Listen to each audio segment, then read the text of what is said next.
अभी एक वीडियो देख रहा था रामदेव अग्रवाल की। उन्होंने कहा कि जो पहले 1 से 10 करोड़ रुपए हैं वो तो भगवान ही आपको बना के देता है। 0 से 1 करोड़ कमाना या 10 करोड़ कमाना, मतलब रियली वहाँ पर भगवान ही साथ देता लगता है। देन आप भी फाइनेंशियली फ्री हो तो like what is your story?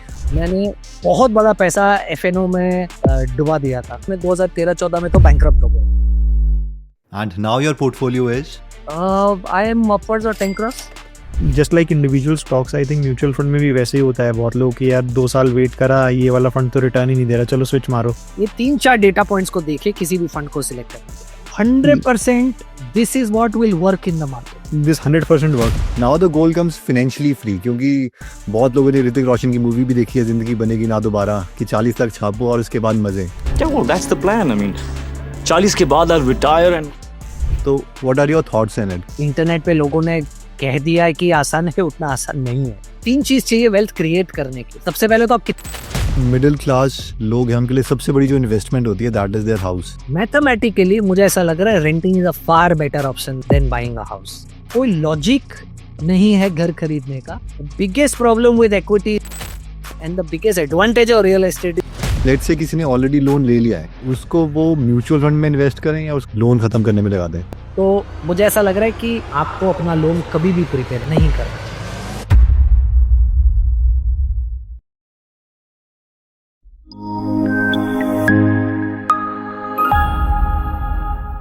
Okay, तो just before starting the podcast, आप में से जितने भी लोग हैं जिन्हें स्टॉक मार्केट इन्वेस्टिंग में इंटरेस्ट है, उनके लिए एक छोटा सा अपडेट है कि जो शुभम है वो संडे को एक वेबिनार कर रहे हैं। तो जिन्हें नहीं पता शुभम के बारे में, शुभम 29 की एज में फाइनेंशियली फ्री हो गए थे, इसलिए अमेजॉन यूएस की जॉब छोड़ के वो बैंगलोर इंडिया शिफ्ट हो गए और एक फुल टाइम इन्वेस्टर बन गए। तो अगर आप इस वेबिनार में इंटरेस्टेड हैं और शुभम के एक्सपीरियंस से सीखना चाहते हैं तो इसके लिए आप डिस्क्रिप्शन में दिए गए लिंक से वेबिनार के लिए रजिस्टर कर सकते हैं। और जैसे ही आप वेबिनार के लिए रजिस्टर करते हो, you will get a free short course on your WhatsApp कि जो स्टॉक प्राइस है किसी भी कंपनी का वो इंक्रीज या डिक्रीज कैसे होता है, प्लस अ कैलकुलेटर जो शुभम यूज करते थे जब वो अपनी फाइनेंशियली फ्री की जर्नी में थे। इसके साथ साथ जब आप संडे को वेबिनार ज्वाइन करोगे तो you will also get a free gift there. हम एक वेबिनार में मैक्सिमम 400 लोगों को एक्सेप्ट करते हैं। अगर इस वीक का वेबिनार आप मिस करते हैं तो आपको अगले हफ्ते तक वेट करना पड़ेगा। एनीवे, स्टार्ट करते हैं इस अमेजिंग पॉडकास्ट से। कीर्तन, मैं अभी एक वीडियो देख रहा था रामदेव अग्रवाल की। उन्होंने कहा कि जो पहले 1 से 10 करोड़ रुपए हैं वो तो भगवान ही आपको बना के देता है। मतलब it is that difficult to make these numbers.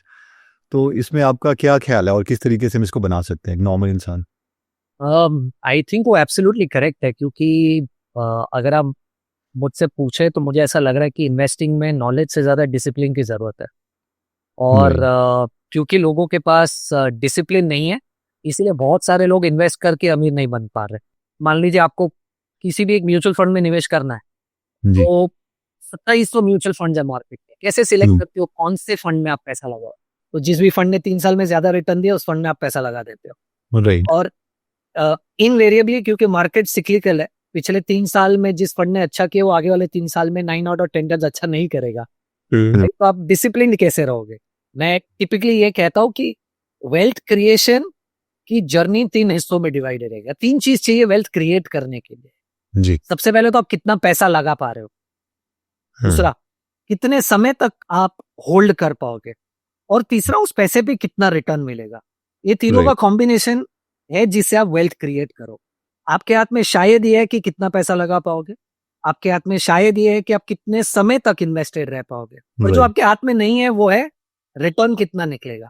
अब आप सोचिए कि इनवेरिएबली इन्वेस्टर कम्युनिटी जो उनके हाथ में नहीं है उसी पे फोकस करती है। उन्हें सिर्फ रिटर्न ज्यादा कमाना है, वो कितना ज्यादा पैसा लगा पाएंगे या कितने समय के लिए पैसा रोक पाएंगे उस पर फोकस ही नहीं करते। आई एम श्योर आपने भी सुना होगा इन्वेस्टिंग वर्ल्ड में कंपाउंडिंग को 8th wonder of the world कहा जाता है। राइट। वो कंपाउंडिंग के लिए समय चाहिए, और समय नहीं दोगे तो कहाँ से पैसा बनेगा? ये कहते हैं लेट्स से किसी की 1 लाख की सैलरी है पर मंथ, ना तो वो 1 करोड़ तक कैसे पहुंचे? अगर that is the difficult number two achieve. Actually 1 lakh रुपए की सैलरी पे ये नंबर डिफिकल्ट तो बिल्कुल नहीं है, क्योंकि आप शायद मान लीजिए अगर 25% के सेविंग्स रेट पे काम करते हैं, इसका मतलब आप 1 लाख रुपए से 1 लाख रुपए की आपकी इनकम है, उसमें से 25,000 रुपए हर महीना निवेश करते हैं, जो बहुत डिफिकल्ट नहीं होना चाहिए मेरे हिसाब से, क्योंकि आपके पास 75,000 दूसरा महीने का पड़ा हुआ है खर्चा करने के लिए। और अगर आप 25,000 रुपया हर महीना निवेश करें, और मैं अज्यूम करूं कि आपको शायद आपके रिटर्न पे 12% आपके इन्वेस्टमेंट पे 12% का रिटर्न मिल सकता है। तो आपको पहला 1 करोड़ करने के लिए तकरीबन 14 साल लगेंगे। But that's where compounding kicks in. 1 crore से 2 करोड़ पहुंचने के लिए आपको अब सिर्फ 5 साल लगेंगे। Right. अब 2 करोड़ से 3 करोड़ पहुंचने के लिए आपको सिर्फ 3 साल लगेंगे। 3 करोड़ से 4 करोड़ पहुंचने के लिए 2 साल, और 4 करोड़ से 5 करोड़ पहुंचने के लिए सिर्फ 1.5 साल। इनफैक्ट उसके बाद आप हर 1 करोड़ को 1 साल में बना पाओ 25,000 Wow. रुपए की एसआईपी से। Right. तो मुझे नहीं लगता कि अगर आपकी लाख रुपए की इनकम है और आप 25,000 रुपए निवेश कर सकते हो तो 1 करोड़ कमाना बहुत मुश्किल है। मतलब कोई कट ऑफ है आपके दिमाग में कि अगर इससे कम सैलरी है तो अभी आप इन्वेस्टमेंट छोड़ो और फुल फोकस आप अपना सैलरी पे करो? नो, इनफैक्ट मुझे ऐसा लग रहा है कि अगर आप इन्वेस्टिंग या फाइनेंस के बिजनेस से नहीं हो तो आपको खुद इन्वेस्टिंग पे फोकस करना ही नहीं चाहिए। सी, इन्वेस्टिंग का मतलब क्या है? जरूरी नहीं है कि आपको टेक्निकली मार्केट में इन्वॉल्व रह के पैसा खुद निवेश करना है, राइट? जिसकी सैलरी 1 लाख रुपया, वो महीने की शायद 200-500 रुपए की एसआईपी कर पाएगा। साल का भी 1 लाख रुपया खर्चा है तो, पर उसके लिए उसे इन्वेस्टिंग में टेक्निकली साउंड होने की जरूरत नहीं। द प्रॉब्लम इज, मुझे ऐसा लग रहा है एटलीस्ट 2020 के बाद डेटा इतना अवेलेबल हो गया मार्केट में, लोग इतने फ्री थे, मार्केट ने वन वे रैली दे दी है, जहां पर उन्होंने जिस भी स्टॉक पे पैसा निवेश किया वो स्टॉक ऊपर चला गया है। लोगों को मिसकंसेप्शन होने लगा है कि उनको इन्वेस्टिंग आती है, राइट? Right. और वो अपना काम धंधा छोड़कर, आईटी की जॉब छोड़कर इन्वेस्टिंग में करियर बनाने चल पड़े। शुभम ने भी आईटी की जॉब छोड़ी है। पर बात बिल्कुल सही बोल रहे हो एक्चुअली। और देखिए, मुझे बड़ा इंटरेस्टिंग और बड़ा ही डिफिकल्ट दोनों चीजें साथ में लगती है।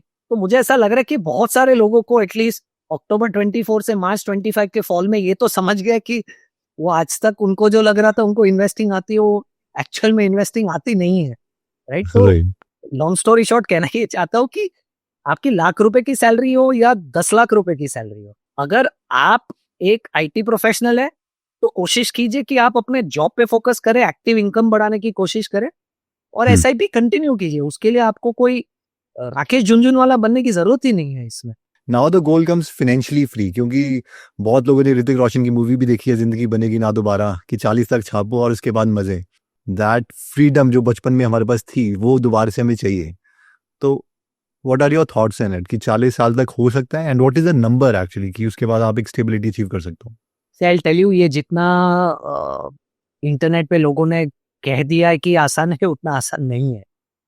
Obviously it is difficult. Mathematically आप शायद एक नंबर को अचीव कर पाओगे, पर उसके बाहर की कॉम्प्लिकेशंस बहुत ज्यादा है।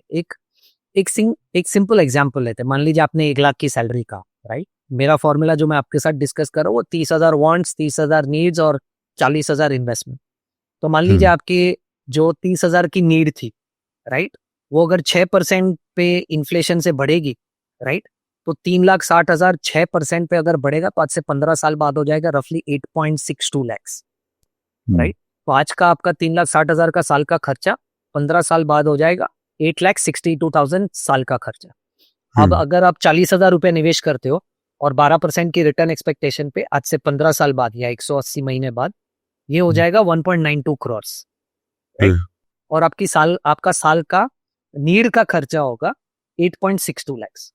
अब आप 1.92 करोड़ को सिर्फ 4.5% पे इन्वेस्ट करोगे तो भी 8.62 करोड़ आ जाएगा और आपका 1.92 करोड़ वैसा ही रहेगा, डिप्लीट नहीं होगा, राइट? अब ये मैथमेटिकली आपको कितना सिंपल लग रहा है कि 30-30-40 रूल, मैंने 15 साल तक इन्वेस्ट किया तो उसके बाद मुझे सिर्फ 4.5% चाहिए और 4.5% अगर मुझे मिलते रहा तो मैं तो फाइनेंशियली इंडिपेंडेंट हूँ। बट उसके बाद भी इन्फ्लेशन कंटिन्यू होगी, right? But there are so many problems, right? आपकी शादी हो जाएगी तो आपके बच्चों की पढ़ाई, बच्चों की मैरिज, आपकी खुद की रिटायरमेंट। तो मुझे नहीं लगता कि ये मैथमेटिकली जितना आसान लगता है उतना प्रैक्टिकली पॉसिबल है। बट व्हाट फाइनेंशियल फ्रीडम और the math does for you is at least आप मेंटली स्टेबल हो जाते हो कि यार कल उठकर कुछ हो भी जाएगा ना तो मेरे पास 1.2 करोड़ है, मेरा साल का खर्चा 8.6 है, तो उतना तो मैनेज कर ही लूंगा। आप जब भी फाइनेंशियली इंडिपेंडेंट होना चाहते हो into the number of years आप जितना सर्वाइव करोगे, अजम्पशन, राइट, उतना पैसा आपके पास होना चाहिए। तो मान लीजिए आज से 15 साल बाद मेरे साल का खर्चा 8,62,000 है और मैं मान लो 35 साल का हूँ, मुझे ऐसा लग रहा है मैं 75 ईयर्स तक जीऊंगा, जो और 40 साल जीऊंगा, तो मेरे पास 8.62 lakhs इंटू 40 इतना पैसा होना चाहिए। पर उतना पैसा जमा करना आसान नहीं है। अगर आज किसी को म्यूचुअल फंड चूज करना है तो उसके लिए क्या तरीका होना चाहिए? अच्छे स्टॉक से ज्यादा सही सेक्टर में पैसा निवेश करोगे तो पैसा बनेगा। यानी बिल्कुल। 2020 में मान लीजिए आपने सबसे अच्छे से अच्छे बैंक में पैसा लगाया होता तो भी कोविड में आपका स्टॉक गिरा होता, और आपने सबसे खराब से खराब आईटी या फार्मा स्टॉक में भी पैसा लगाया होता तो भी वो स्टॉक चल जाता शायद, राइट। सेक्टर बहुत ज्यादा इंपॉर्टेंट है स्टॉक से, स्कीम से ज्यादा पोर्टफोलियो आप कैसे बनाते हो वो ज्यादा इंपॉर्टेंट है। तो मुझे ऐसा लग रहा है कि आपको 33% पैसा लार्ज, 33% पैसा मिड और 33% पैसा स्मॉल कैप ऐसे डिवाइड कर देना चाहिए। क्यों? क्योंकि पिछले 20-25 सालों का डेटा ये बताता है कि अगर इस तरीके से आप पोर्टफोलियो बनाएंगे तो आपका रिस्क मोटा मोटा लार्ज कैप जितना है और आपका रिटर्न मिड कैप जितना है। तो सबसे पहले आपका पोर्टफोलियो कंस्ट्रक्ट बहुत जरूरी है। उसके अंदर आप स्कीम्स तो सेकेंडरी या टर्शरी है। अगर आप थोड़ी सी इन्वेस्टिंग जानते हैं तो मैं सजेस्ट करूंगा कि आप लार्ज कैप की जगह पे फ्लेक्सी कैप फंड में पैसा रोकिए, मिड कैप में मिड कैप और स्मॉल कैप में स्मॉल कैप रोकिए। पर मान लीजिए अगर आपको इन्वेस्टिंग के बारे में कोई जानकारी नहीं है, राइट, तो आप large cap which is Nifty 50, mid cap which is Nifty 150 और small cap which is Nifty 250, इन तीनों इंडेक्स में पैसा डाल दीजिए। एनी 4 म्यूचुअल फंड दैट अगर कोई आपको बोले कि यार ये आपको रेकमेंड करना है अपने किसी फैमिली मेंबर को, उसके बाद आप उसको कोई और रिकमेंडेशन नहीं दे पाओगे, what would be those 4 mutual funds? तो आपको 3-4 चीजों को देखना जरूरी है किसी भी एक फंड में अगर आप उस फंड को चुने, राइट। पहले ये तो क्लियर है कि आप लार्ज मिड स्मॉल में इक्वली डिवाइड करेंगे, पर लार्ज में, मिड में, स्मॉल में क्या देखेंगे फंड में? आप सबसे पहले देखेंगे कि ये फंड मैनेजर कितने साल से इस फंड को मैनेज कर रहा है, राइट। अगर वो 2 या 1 या 3 साल से उस फंड को मैनेज कर रहा है तो उसका जो भी डेटा आप देख रहे हो वो कोई रेलिवेंट ही नहीं है। सेकेंड, आप देखिए उस फंड में रोलिंग रिटर्न्स क्या निकले हैं। रोलिंग रिटर्न्स क्या होता है वो मैं आपको समझाता हूँ। जब आप पिछले 3 साल या 5 साल का डेटा देखते हो ना, आप एक बहुत बड़ी गलती कर जाते हो फंड में। आपको ऐसा लग रहा है कि फंड ने पिछले 5 साल में 33% रिटर्न दिया है। अब कोई लॉजिक ही नहीं है। आप अपने आप से भी आर्ग्यू नहीं करोगे कि मुझे इस फंड में क्यों इन्वेस्ट नहीं करना चाहिए। भाई कौन देता है 33% रिटर्न 5 साल में? पर इस डेटा को जब आप देखते हो ना, सबसे बड़ी गलती ये है कि अगर फंड ने पिछले 12, 15, 18 महीनों में बहुत अच्छा परफॉर्म किया है ना, तो मैथमेटिकली उसका 3 साल और 5 साल ऑटोमेटिकली अच्छा दिखने लगता है, राइट। सो आई थिंक आप कैगर की बात कर रहे हो, not the absolute returns, right. तो इसके जगह पे you should look at something called as rolling returns. Rolling returns का मतलब क्या है? इसका मतलब कि पिछले 10 साल में कोई भी दिन आपकी चॉइस का आप इन्वेस्ट करते, but you should stay invested for 3 years, तो एवरेज रिटर्न कितना मिलता? That will give you the consistency of the fund. क्योंकि यहाँ it is like a moving average कि आप एक ब्लॉक ले रहे हैं, इसका एवरेज लिया, फिर इसका लिया, फिर इसका लिया, फिर इसका लिया, फिर इसका लिया, ये कंसिस्टेंसी पता चल जाती है। एब्सोल्युटली। तो आप देखें सबसे पहले 8-10 साल क्या उस फंड मैनेजर ने उस फंड में निकाले हैं।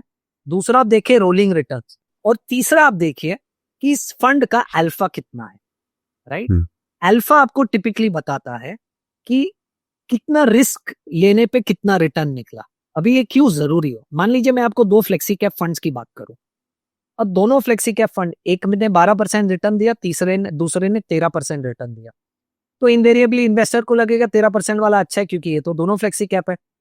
पर इन दोनों फ्लेक्सी कैप का मतलब है कि लार्ज मिड स्मॉल आप कहीं पर भी इन्वेस्ट कर सकते हो।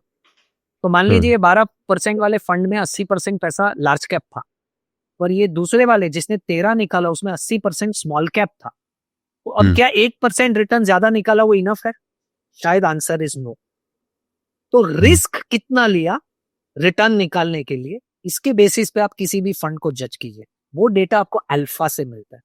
तो अगर आपका अल्फा 0 है, उसका मतलब है कि फंड ने जितना रिस्क लिया है उसके सामने जितना रिटर्न निकालना चाहिए था उतना ही रिटर्न दिया है। और अगर आपका अल्फा 1 है, पॉजिटिव 1, उसका मतलब है जितना रिस्क लिया है फंड ने उसके मुकाबले फंड को 12% रिटर्न निकालना चाहिए था, पर फंड ने 13 निकाला। तो अल्फा कोशिश कीजिए 0 से पॉजिटिव हो, रोलिंग रिटर्न्स कोशिश कीजिए इंडेक्स से ज्यादा हो, और फंड मैनेजर ने 8-10 साल निकाले हो फंड में। ये 3-4 डेटा पॉइंट्स को देखिए किसी भी फंड को सिलेक्ट करने के लिए। Just like individual stocks, I think mutual fund में भी वैसे ही होता है। बहुत लोग कि यार 2 साल वेट करा, ये वाला फंड तो रिटर्न ही नहीं दे रहा, चलो स्विच मारो, अगले में शिफ्ट हो जाते हैं, फिर अगले में शिफ्ट हो जाते हैं। So I think what is the impact of that and also how should one avoid it, इसके बारे में आपका क्या कहना है? So perfect, I am gonna give you an example. आप ट्रेन में ट्रैवल करते हो या की है कभी पहले? या करते, अभी भी करते हैं। तो आपने देखा है कि ऐसे 3 विंडोज है, तीनों में लाइन लगी है। आप जिस विंडो की लाइन में खड़े हो ना, वो लाइन स्लो चलती है, कभी फास्ट नहीं चलती, राइट? और आप देखते हो कि बाकी 2 लाइन यार फटाफट जा रही है, उनको फटाफट टिकट मिल रही है, और आप थोड़े से स्लो हो गए हो। अब आप क्या करते हो? ह्यूमन नेचर, आप जाते हो दूसरी लाइन में, ठीक है? जैसे ही आप वो दूसरी लाइन में चले गए, सडनली आपको लगता है कि आप जिस लाइन में खड़े थे ना, वो लाइन फास्ट मूव होने लगी है। यही होता है इन्वेस्टिंग में, राइट? आप जिस म्यूचुअल फंड को पकड़ के रखे हो, राइट, आपको लगता है वो दूसरा वाला फंड बहुत अच्छा करता है। जैसे ही आप वो दूसरे में स्विच करते हैं, आपका ये पहला वाला फंड अच्छा करने लगता है। आपके हाथ में ये नहीं है कि आप प्रेडिक्ट कर पाओ कौन सा फंड चलेगा, राइट? ऑफ कोर्स क्योंकि हम ये प्रोफेशनली करते हैं, हमें प्रेडिक्शन तो नहीं पता, पर हमको थोड़े से लॉजिक्स पता है कि क्या कब काम करेगा, right? But in general from a retail stand point आपको नहीं पता है। A much better strategy is Contra strategy. पिछले 3 साल में जिस फंड ने अच्छा नहीं किया, उस फंड में पैसा रोको। You will do much better than the funds which have done well. 100% this is what will work in the market. This 100% works whatever he is saying, क्योंकि अल्टीमेटली वो साइकिल्स तो आएंगी, या तो आप साइकिल को जल्दी पकड़ो और या तो फिर आप कॉन्ट्रा बेट लेके बैठ जाओ चुपचाप। Absolutely. आप लेट पकड़ोगे तो फंस जाओगे उसमें। कीर्तन, आप भी फाइनेंशियली फ्री हो, तो like what is your story? घर पे कोई पैसे की जरूरत थी नहीं, मुझे तो इसके बाद भी पॉकेट मनी मिलती थी, तो मैं 6,000 रुपए इसमें से इन्वेस्ट कर देता था, क्योंकि गुजराती फैमिली से वो इन्वेस्टमेंट खून में ही लगी। हाँ, इल भी आई मीन मेरे डैड को शायद झटका लग जाता अगर मैं पैसा कमाना शुरू किया और इन्वेस्ट नहीं कर रहा हूँ, तो उन्होंने जबरदस्ती इन्वेस्टमेंट शुरू करा दी। तो मैं तो शायद 18-19 साल का था तब से इन्वेस्ट कर रहा हूँ, तो आज तो मेरे को काम और इन्वेस्ट करते हुए 20-22 साल हो गए। What is your personal portfolio size? I am upwards और 10 crores। तो इन्वेस्टिंग तो बहुत जल्दी शुरू हो गई थी, जब कॉल सेंटर में काम कर रहा था तब से इन्वेस्ट कर रहा हूँ, राइट? पर उसके बाद करियर में काफी अच्छा प्रोग्रेशन हो गया, क्योंकि पढ़ाई में थोड़ा सा सीरियस हो गया, थोड़े से ग्लोबल सर्टिफिकेशंस कर लिए, थोड़ा सा पढ़ लिया, तो जॉब तो स्ट्रीमलाइन हो गई। इनफैक्ट मैंने खुद before I started on my own, मेरा last job was treasury head with a non banking finance company listed on Bombay Stock Exchange. Touchwood career में तो सेटल हो चुका था, पर इन्वेस्टिंग में नहीं हो पा रहा था, क्योंकि आई एम श्योर बहुत सारे लोग अगर यंग है जो मुझे सुन रहे हैं, वो शायद रिलेट कर पाएंगे। आप जब बहुत नए होते हो और आपको ऐसा लग रहा है कि आपको बहुत सारी चीजें आ गई है, तब आपको सिर्फ लगता है कि आपको आ गई और आपको आता नहीं है, राइट? जैसे 2013-14 में मैंने बहुत बड़ा पैसा एफएनओ में डुबा दिया था, राइट? मैं actually, I will not be wrong अगर मैं आपको कहूँ कि मैं 2013-14 में तो बैंकरप्ट हो गया। उसके पहले और उसके बाद भी मैंने बहुत कोशिश की डायरेक्ट स्टॉक्स में इन्वेस्ट करने की, but I tell you what the problem was. ऐसा नहीं था कि मुझे डायरेक्ट स्टॉक इन्वेस्टिंग नहीं आती या नहीं समझती, पर जब भी कोई डायरेक्ट स्टॉक इन्वेस्टिंग करता है ना, वो 12-15% रिटर्न के एंगल से करता ही नहीं। उसको यही चाहिए कि 1 साल में डबल हो जाए, 6 महीने में डबल हो जाए। तो आप इनवेरिएबली ऐसी बेट ले लेते हो जहां पर शायद सच्ची में 100% रिटर्न निकल जाएगा या आपका पैसा डूब जाएगा। तो मैंने बहुत डायरेक्ट स्टॉक इन्वेस्टिंग में गलती की। थोड़ी अकल आ गई कि यार इन्वेस्टिंग जितनी सिंपल है उतनी बेटर है, तो गलती करके सीखा हूँ और अभी कोशिश कर रहा हूँ कि दूसरों को सिखा पाऊँ, पर उनको ऐसा लग रहा है कि शायद मुझे नहीं आता इन्वेस्टिंग, इसलिए मैंने गलती की। बट आई एम श्योर वो लोग भी सीखेंगे। also shows something about our Indian education system कि हम मतलब ठीक ढंग से किसी की परफॉर्मेंस को कैप्चर नहीं कर पाते हैं, मतलब कोई कोरिलेशन नहीं पढ़ाई का। You are still like doing really great with your career. Oh absolutely, मुझे ऐसा लग रहा है कि मैंने जो भी पढ़ाई की है उसका रियल वर्ल्ड से तो कोई लेना देना ही नहीं है। आप सिर्फ ऑन द जॉब सीखते हो, मुझे ऐसा लग रहा है कि प्रैक्टिकली आपको जितना सीखने मिलेगा उतना डेफिनेटली आपको शायद आपके कोर्स में या करिकुलम में ना सीखने मिले. ऑफ कोर्स आपका थोड़ा सा बेसिक्स क्लियर हो जाता है, वो आपको एक गाइडलाइन या मैप दे देते हैं, उसके बाद तो आप ही को बिल्ड करना है. कीर्तन, जैसे मिडिल क्लास लोग हैं उनके लिए सबसे बड़ी जो इन्वेस्टमेंट होती है that is their house. So what are your views on it? देखो, मैं ये इस क्वेश्चन का आंसर दूं उसके पहले डिस्क्लेमर, मैंने घर खरीदा है क्योंकि मुझे ऐसा लग रहा है कि घर खरीदना चाहिए, राइट. एक शॉप होनी चाहिए. कहीं नितिन का मात की तरह ना हो जाए. Are you renting a house or you're buying a house? I bought because I could, but does that make that a good financial decision? I think not. Right. So एक घर होना चाहिए मेरे हिसाब से. हैविंग सेड दैट, मैथमेटिकली मुझे ऐसा लग रहा है renting is a far better option then buying a house. मान लीजिए आपको एक घर मिल रहा है 1 करोड़ रुपए का, आपने 20 लाख रुपया डाउन पेमेंट कर दिया और आपने 80 लाख रुपए का EMI ले लिया. अब 80 लाख रुपए का लोन आज के इंटरेस्ट रेट पे रफली 85-86,000 का EMI आ जाएगा. तो आप 85-86,000 का EMI भरोगे 20 सालों के लिए उस घर को ओन करने के लिए. तो मान लीजिए मैं रेंट का ऑप्शन अगर आइडेंटिफाई करता हूँ, इंडिया में 2-3% से ज्यादा का रेंट यील्ड नहीं है. यानी मान लो 3.5-4 करोड़ का घर लोगे तो 1 लाख रुपए का रेंट आएगा, 1 करोड़ का घर लोगे तो 20,000-25,000 रुपए का रेंट आएगा. तो आप सोचिए 86,000 के EMI में से मैंने 26,000 रुपया साइड में रख दिया कि ये मेरा मोटा मोटा हर महीने का रेंट होगा, तो भी मेरे पास 60,000 रुपया बचता है इन्वेस्ट करने. ओके, अब मैं 20 लाख रुपया अगर इन्वेस्ट करूं, जो मेरा डाउन पेमेंट था, 60,000 रुपया हर महीना इन्वेस्ट करूं अगले 240 महीने यानी 20 साल के लिए, तो मेरे पास 20वें साल पे 7.5 करोड़ रुपया इकट्ठा हो जाएगा.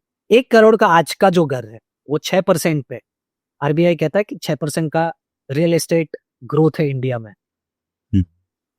6% पे 1 करोड़ का घर आज से 20 साल बाद 3 करोड़ 20 लाख रुपए का होता है. तो आज से 20 साल बाद मेरे पास 7.5 करोड़ अगर होगा तो मैं वो 3 करोड़ 20 लाख का घर भी ले सकता हूँ और मेरे पास दूसरा 4 करोड़ रुपया भी बचेगा.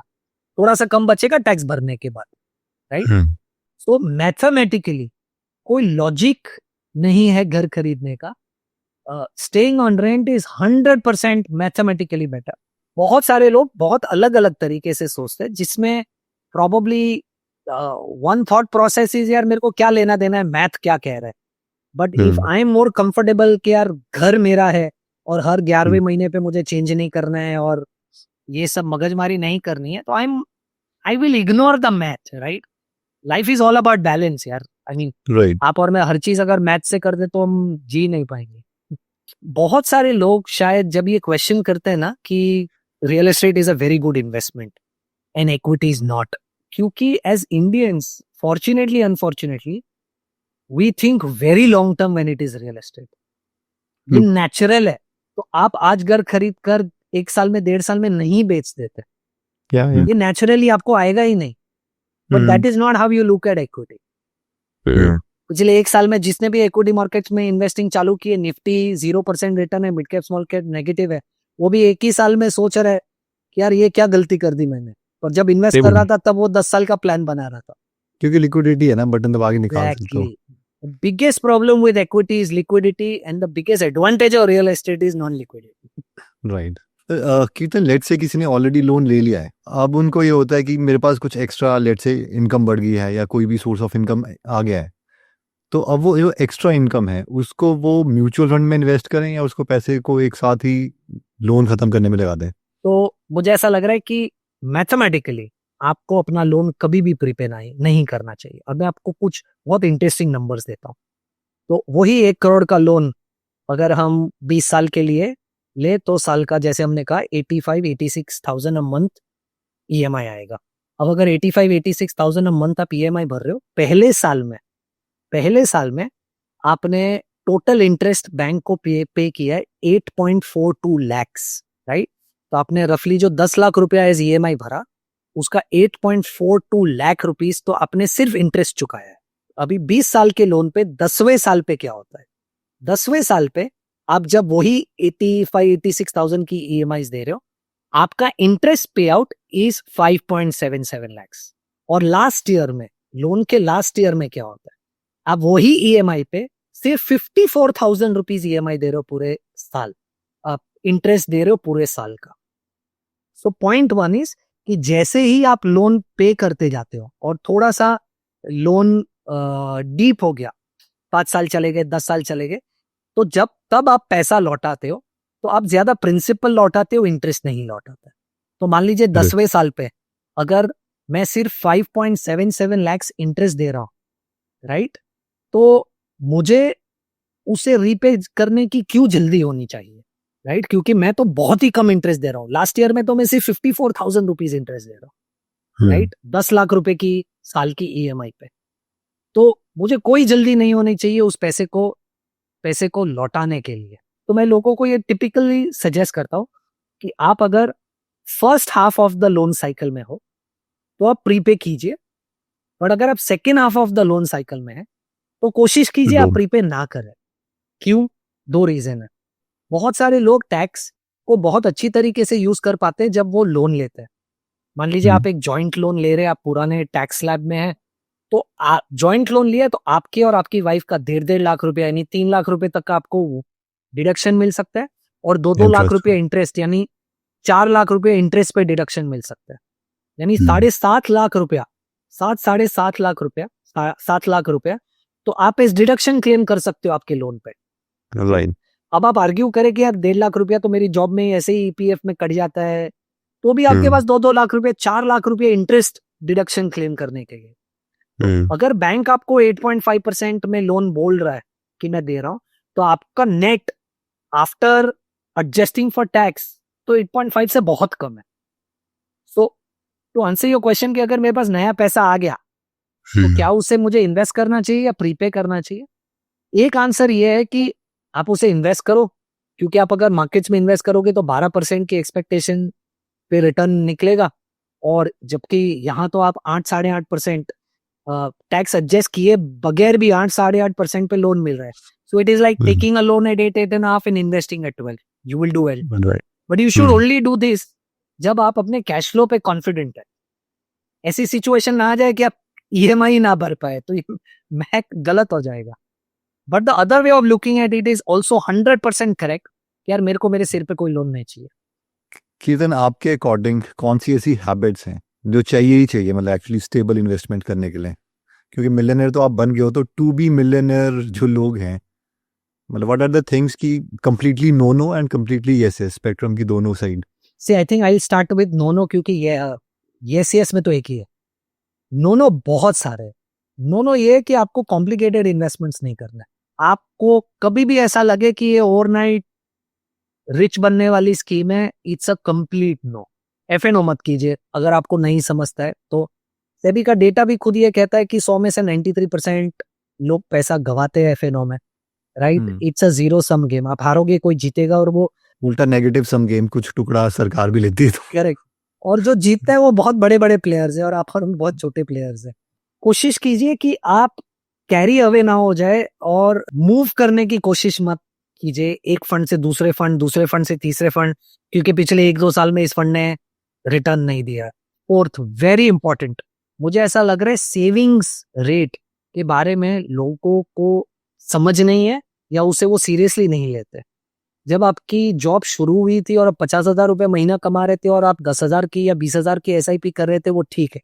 और लाख रुपए की इनकम पे या 2 लाख रुपए की इनकम पे अगर आप एसआईपी नहीं बढ़ाएंगे, आप अपने स्टैंडर्ड ऑफ लिविंग को कभी भी मीट नहीं कर पाएंगे। तो जैसे ही आपकी इनकम बढ़ रही है, आप अपने निवेश को बढ़ाइए। और क्या करना चाहिए, मुझे ऐसा लग रहा है बहुत सिंपल है। जितना ज्यादा से ज्यादा पैसा रोक पाए और जितने ज्यादा समय के लिए वो रोक पाए, there is no technical understanding needed for you to become a good investor. ठीक है Kirtan, thank you so much. I hope बहुत कुछ ऑडियंस ने सीखा होगा। Thank you for coming. Thank you so much for having me. मुझे ऐसा लग रहा है कि होपफुली अगर वो 2-5% भी हमारे कॉन्वर्सेशन से सीख ले, तो I think you and I have done job in the right direction. या thank you. Thank you so much. Okay, तो इस संडे का वेबिनार ज्वाइन करने का लिंक हमने डिस्क्रिप्शन और फर्स्ट कमेंट में दे दिया है। सी यू इन द वेबिनार।